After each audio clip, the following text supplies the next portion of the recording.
जय श्री राम दोस्तों, अनुपम लोकगीत चैनल में आप सभी का स्वागत है।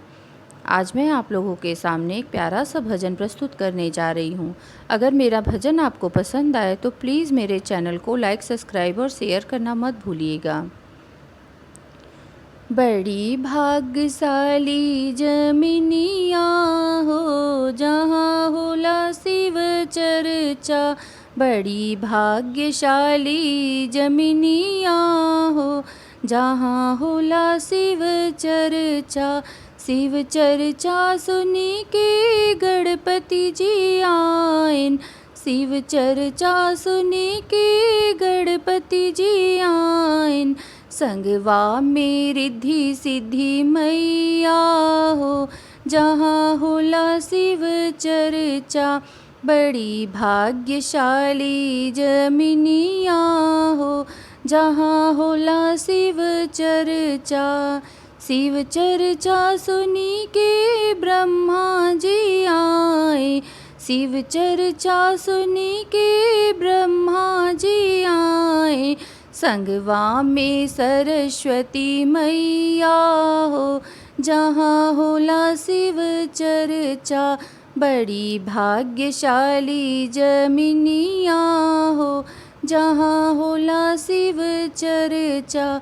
शिव चर्चा सुनी के विष्णु जी आए, शिव चर्चा सुनी के विष्णु जी आए। संगवा में लक्ष्मी मैया हो जहाँ होला शिव चर्चा, बड़ी भाग्यशाली जमिनिया हो जहाँ होला शिव चर्चा। शिव चर्चा सुनी के शंकर जी आए, शिव चर्चा सुनी के शंकर जी आए। संगवा में पार्वती मैया हो जहाँ होला शिव चर्चा, बड़ी भाग्यशाली जमिनिया हो जहाँ होला शिव चर्चा। शिव चर्चा सुनी के राम जी आए, शिव चर्चा सुनी के राम जी आए। संगवा में सीता मैया हो जहाँ होला शिव चर्चा, बड़ी भाग्यशाली जमिनिया हो जहाँ होला शिव चर्चा।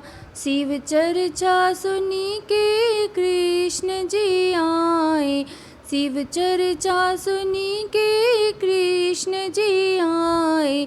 संगवा में राधा रानी हो जहाँ होला शिव चर्चा, बड़ी भाग्यशाली जमिनिया हो जहाँ होला शिव चर्चा। शिव चर्चा सुनी के सब देवताएं, शिव चर्चा सुनी के सब देवताएं। संगवा में सारी देवी हो जहाँ होला शिव चर्चा, बड़ी भाग्यशाली जमिनिया हो जहाँ होला शिव चर्चा।